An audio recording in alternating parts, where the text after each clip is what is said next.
नमस्कार प्रेक्षकांनो, या मालिकेच्या आजच्या जबरदस्त भागामध्ये अतिशय सुंदर असा ट्विस्ट आपण पाहणार आहोत. आणि त्यामध्ये आता इकडे समर आणि स्वानंदीच्या लग्नाची जय्यत तयारी होऊन आदिरासुद्धा तिच्या लग्नासाठी तिने एकदम छानसा ड्रेस परिधान केलेला असतो.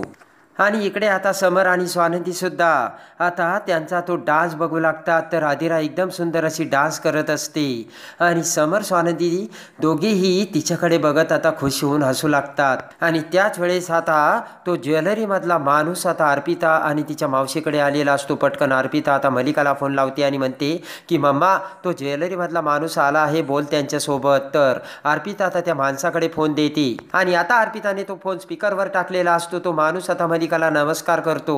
मलिका म्हणते की तुम्हाला सगळं काही कळलंय ना? तर आता अर्पिताची मावशी म्हणते की मी त्यांना सगळं काही सांगितलंय.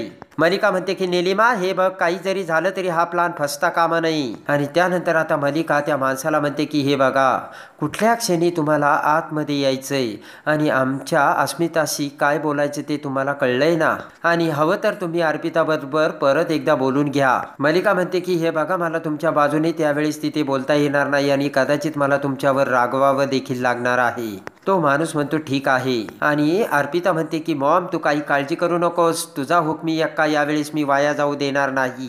मलिका आता खुश होते. मलिका म्हणते की आता निलिमा, तुला काय करायचं ते व्यवस्थित माहिती आहे ना? तर निलिमा म्हणते हो. आणि इकडे आता सुस्मिता ज्या माणसाला तिने 10 लाख रुपये दिलेले असतात त्या माणसाला पुन्हा फोन लावू लागते. पण आता सुस्मिताचा फोन सुद्धा लागत नसतो आणि त्या माणसाने आता सुस्मिताचा नंबर ब्लॅकलिस्टमध्ये टाकलेला असतो. सुस्मिता आता जाम गोंधळात पडते. काळजी करत सुस्मिता म्हणते की हा फोन काय नाही लागत या माणसाचा. आणि इकडे आता सगळेजण मंडपामध्ये जमा झालेले असतात. तर पाठीमागून मलिका आता अर्पिता आणि तो माणूस येण्याची वाटच बघत असते आणि मंडपाच्या बाहेर आता अर्पिता थांबलेली असते. तर मलिका आता अर्पिताकडे बघत अर्पिताला अंगठा दाखवून वेल्डन करते. आणि त्याच वेळेस आता मलिका पुन्हा अर्पिताला थांबवते. तर अंशुमन हळूच मलिकाकडे येत म्हणतो की मॉम, आता सगळ्यांना अक्षदा वाटल्या जात आहेत आणि अजून किती वेळ वाट बघायची? अक्षदा डोक्यावर पडण्याची वाट बघायची का? आणि पटकन अर्पिता त्या माणसाला फोन करून सांगते की तुम्ही रेडी आहात ना? तो माणूस आता होकार देतो. आणि त्याच वेळेस इकडे गुरुजींनी आता अंतरपाठ धरलेला असतो आणि मंगलाष्टके म्हणायला सुरुवात केलेली असते. समर आणि स्वानंदी एकमेकांच्या समोर उभा राहत आता गुरुजी मंगलाष्टके म्हणू लागतात. आणि त्याच वेळेस इकडे आता आदिरा आणि रोहनचं सुद्धा लग्न लागत असतं. दोघांचेही मंगलाष्टके मोठ्या धूमधडाक्यात गुरुजी आता म्हणत असतात. आणि त्याच वेळेस आता अर्पिता तिथेच म्हणते की थांबा. सगळेजण आता अर्पिताकडे बघतात. गुरुजी आता त्यांचे मंगलाष्टके थांबवतात. तर आजी म्हणते की अगं अर्पिता, काय झालं? मंगलाष्टके सुरू आहेत आणि तू का थांबवलेच? तर आता अर्पिता म्हणते की थांबा, हे लग्न होऊ शकत नाही. सगळ्यांना पुन्हा एकदा मोठा धक्का बसतो आणि सगळेजण आता अर्पिताकडे बघू लागतात. तर आजी म्हणते की अर्पिता, हे तू काय चालवलंस ग? आजी म्हणते की अगं, मुहूर्त टळून चाललाय अर्पिता. अर्पिता म्हणते टळू दे आजी मुहूर्त, पण काही जरी झालं तरी हे लग्न होऊ शकत नाही. आणि आजी आता गुरुजींना म्हणते की तुम्ही मंगलाष्टके सुरू करा. तर अर्पिता म्हणते की अजिबात जमणार नाही. आणि तेवढ्यात मलिका म्हणते की अगं अर्पिता, पण झालं तरी काय? अर्पिता म्हणते की मॉम, मला हे विचारण्यापेक्षा रोहन आणि स्वानंदीच्या आईबाबांना विचार ना काय झालंय ते. अर्पिता म्हणते की पण ती लोक खरी सांगतील की नाही याची गॅरंटी मी घेत नाही, कारण आतापर्यंत ती लोक खोटेपणा करत आलीये. तेव्हा आता मंदाकिनी, स्वानंदीचे बाबा सगळेजण आता अर्पिताकडे बघू लागतात. समर स्वानंदीला सुद्धा आता काय चाललंय हे कळत नसतं. आणि अर्पिता आता स्वानंदीच्या बाबांना बोलू लागते आणि म्हणते की एवढं का कसं वागता तुम्ही? तर स्वानंदी म्हणते, एक मिनटं, तुम्ही माझ्या बाबांना काय बोलता? काय झालंय? अर्पिता म्हणते की ॲक्च्युली तुम्हाला चांगलंच कळलंय आणि तुम्हाला माहिती आहे काय घडलंय ते. आणि लगेच आता अर्पिता म्हणते की तरीसुद्धा तुम्हाला माझ्या तोंडून ऐकायचं असेल तर मंदाकिनी म्हणते हो ऐकायचंय ना. मंदाकिनी म्हणते की पण लग्नाचा मुहूर्त टळून जातोय, अगोदर लग्न उरकून घेऊयात. आणि मंदाकिनी म्हणते की अहो, पाहुणे मंडळी खोळंबलीत. अर्पिता म्हणते की आता तुम्ही आम्हाला शिकवणार का? काय बरं दिसतं, काय वाईट नाही. अर्पिता म्हणते की रोहनची आई, हे फंक्शन आम्ही अरेंज केलंय आणि हे फंक्शन आम्ही अरेंज केलंय, ते सगळे लग्नाला आले ना, पण तुम्ही आमच्या सोबत तुमच्या पूर्ण फॅमिलीने नाटक केलंय. आणि अर्पिता म्हणते की आता मी हे लग्न का थांबवते ना, त्याचं कारण मी तुम्हाला सांगते. आणि पटकन अर्पिता आता मंडपाच्या बाहेर जाते. सगळेजण अर्पिताकडे बघू लागतात. आणि पटकन आता अर्पिता त्या माणसाला बोलावत म्हणते की दादा या. तर तो माणूस आता आतमध्ये जातो. सगळेजण आता त्या माणसाकडे बघतात. आणि तो माणूस आतमध्ये जाता जाता मंदाकिनी त्या माणसाला ओळखते. आणि त्या क्षणी मंदाकिनीच्या पायाखालची सरकलेली असते ती जमीन. आणि आपण त्या माणसाकडे कशा सोन्याच्या बांगड्या गहाण ठेवून 10 लाख रुपये घेतले. आणि आम्ही समर राजवाड्यांची सोबत संबंध जोडू राहिलोय आणि सोयरीक जोडू राहिलोय हे आपण कसे त्याला सांगितले. आणि तोच माणूस आज आपल्यासमोर कसा उभा राहिला हे आता मंदाकिनीला आठवतं. आता अर्पिता म्हणते की यांच्याकडे अशी एक वस्तू आहे जी वस्तू आमची आहे आणि जी वस्तू आमच्याकडून यांच्यापर्यंत पोहोचलीच नाही. आणि लगेच आता अर्पिता त्या माणसाला म्हणते सांगा ना कोणती वस्तू आहे ती. पटकन तो माणूस त्याच्याकडचा बॉक्स आता अर्पिताकडे देतो.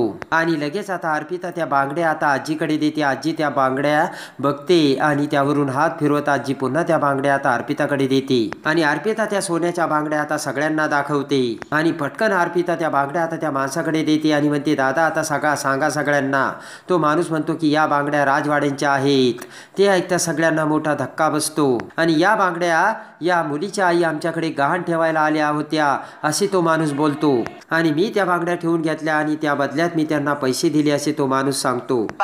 आणि तो माणूस म्हणतो की या बांगड्या मी ओळखल्यात. तुमच्या घराण्याचा वंश चालत आला ना त्या या बांगड्या आहेत हे मी ओळखतो. आणि या बांगड्या बघायला सुद्धा मिळत नाहीत. आणि मध्यंतरी या बांगड्यांची डागडुजी करण्यासाठी या बांगड्या माझ्याकडे आल्या होत्या राजवाड्यांच्या. त्यामुळे या बांगड्या मला माहिती आहेत असं तो माणूस बोलतो. आणि तो माणूस म्हणतो की आपली जुनी ओळख असल्यामुळे मला राहावलं नाही आणि पुन्हा एकदा मी खात्री करून घेण्यासाठी त्या बांगड्या इथे घेऊन आलो. आणि लगेच आता तो माणूस म्हणतो की समर साहेब या बांगड्या अशा कुणाकडेच नसतात आणि म्हणूनच या अशा बांगड्या गहाण ठेवायला माझ्याकडे आल्या म्हणून माझ्या डोक्यात शंकेची पाल चुकचुकली. समर म्हणतो बांगड्या गहाण ठेवल्या. बांगड्या कोण गहाण ठेवील असं कसं होईल. आणि मंदाकिनीकडे बोट दाखवत तो माणूस म्हणतो की या बाई आमच्याकडे बांगड्या घेऊन आल्या होत्या. सगळेजण आता मंदाकिनीकडे बघतात. आणि लगेच स्वानंदी म्हणते की आई हे काय बोलतायत. तर तो माणूस म्हणतो की यांच्या हातातील बांगड्या खोट्या आहेत.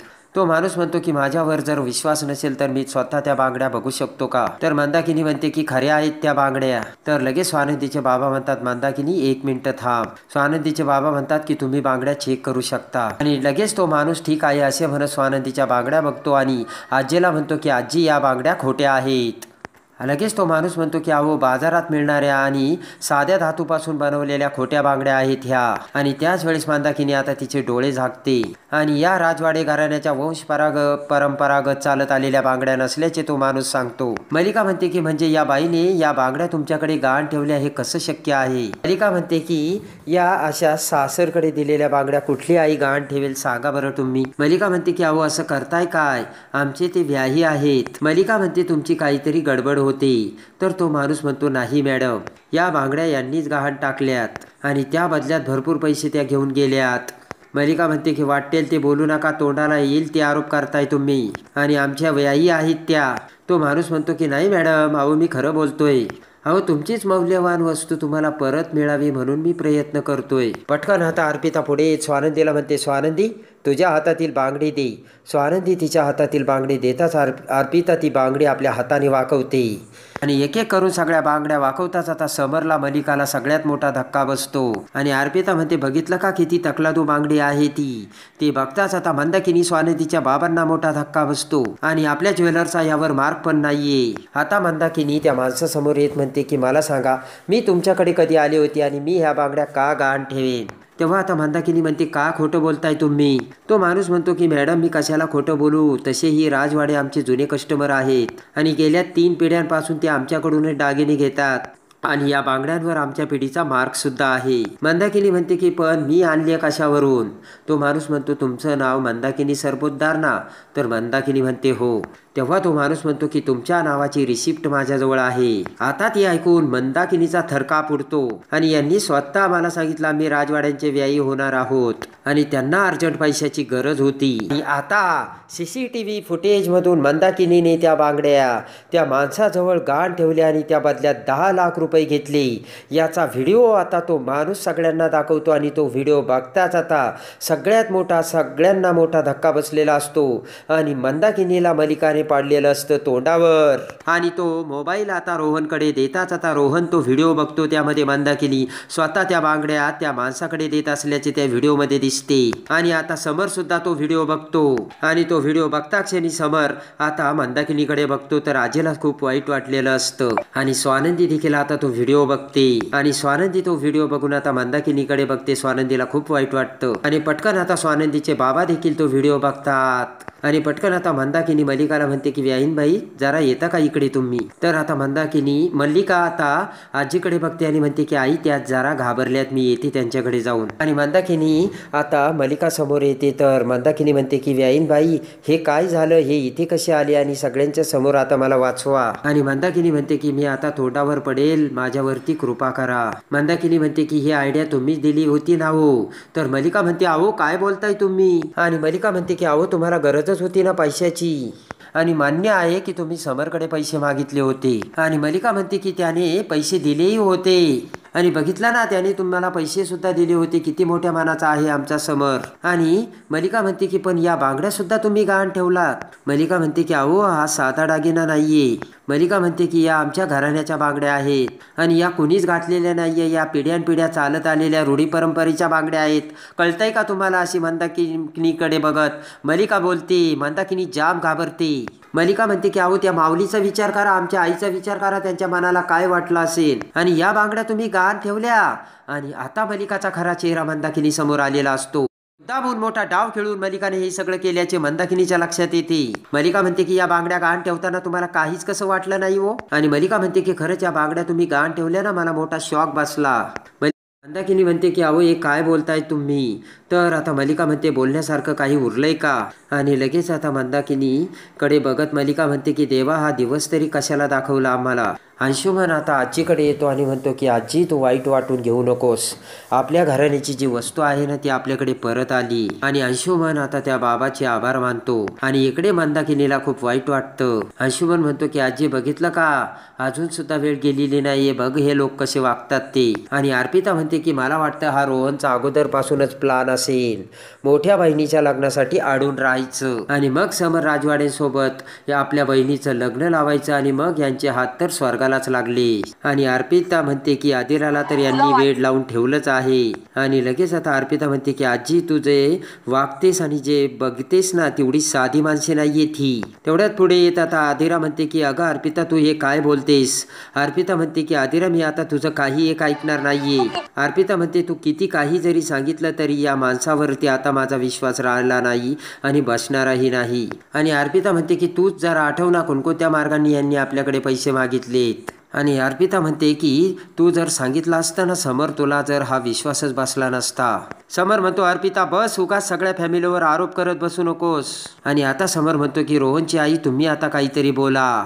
मंदाकिनीची आता दात खिळी बसलेली असते. आणि आता समर मंदाकिनीला म्हणतो की खरंच तुम्ही बांगड्या गहाण टाकल्या होत्या का. आणि त्याच वेळेस मंदाकिनीला आठवतं मंदाकिनीने मल्लिकाला वचन दिलेलं असतं की मी तुमच्या मुलीची शपथ घेऊन सांगते आणि माझ्या मंगळसूत्राची शपथ घेऊन सांगते तुम्ही हे जे काही मला सांगितलं मी ते कुणालाच सांगणार नाही. हे आता मंदाकिनीला आठवतं. आणि सगळेजण आता मंदाकिनीकडे बघतात आणि मंदाकिनीला आता धड ते सांगता येत नसतं कारण ती वचनामध्ये अटकलेली असते. आणि मल्लिकाने आता नाक तोंड दाबून मंदाकिनीला आता गप्प बसवलेलं असतं. त्यानंतर मात्र आता मंदाकिनीला मल्लिकाचा खरा चेहरा समजलेला असतो. आणि लग्न मोडण्यासाठी हे सगळं मल्लिकाने घडून आणलं हे समोर येताच आता मंदाकिनी पुढे येत म्हणते की मला हे सगळं करण्यासाठी आता व्याहीनबाईने वचन दिलं आणि मला हे कुणाला सांगायचं नाही यासाठी मी यांच्या वचनात अडकवलं. आणि मला वचनामध्ये अडकवून यांनीच मला बांगड्या गहाण ठेवायला सांगितल्याची आयडिया दिल्याचे सत्य मंदाकिनी आता समोर समोर आणताच समरला मोठा धक्का बसतो. आणि त्यानंतर आता मंदाकिनी म्हणते की मी तुमच्याकडे पैसे मागितले होते मला पैशाची गरज होती पण व्याहीनबाईने मला पैसे दिलेच नाही. तर आता समर म्हणतो की मी 5 लाख रुपये आता काकू तुम्हाला दिले होते मग ते पैसे कुठे गेले. मल्लिका म्हणते मी तर दिले होते. मंदाकिनी म्हणते की मी शपथ घेऊन सांगते यांनी मला पैसे सुद्धा दिले नाही आणि पैशाची गरज असल्यामुळे यांनी मला त्या बांगड्या गहाण ठेवायला सांगितल्या. आणि हे सत्य आता समोर समोर येताच समर म्हणतो की काकू, आत्तापर्यंत मला माहिती नव्हतं तू या थराला जाशील आणि लग्न मोडण्यासाठी तू हे सगळं काही करशील आणि आता आता मी कुणाचं ऐकणार नाही असे म्हणत धूमधडाक्यात आता समर हा स्वानंदीशी एका पायावर लग्नाला तयार होतो आणि आदिराला सुद्धा आता रोहनसोबत लग्न करण्यासाठी समर आता उभं राहायला सांगतो. तर आता समर मलिकाचा खरा चेहरा समोर येत आता कसा स्वानंदीसोबत धूमधडाक्यात लग्न करतो हे बघण्यासाठी आणि या मालिकेच्या डेली अपडेटसाठी आपल्या चॅनलला लाईक करा, सबस्क्राईब करा.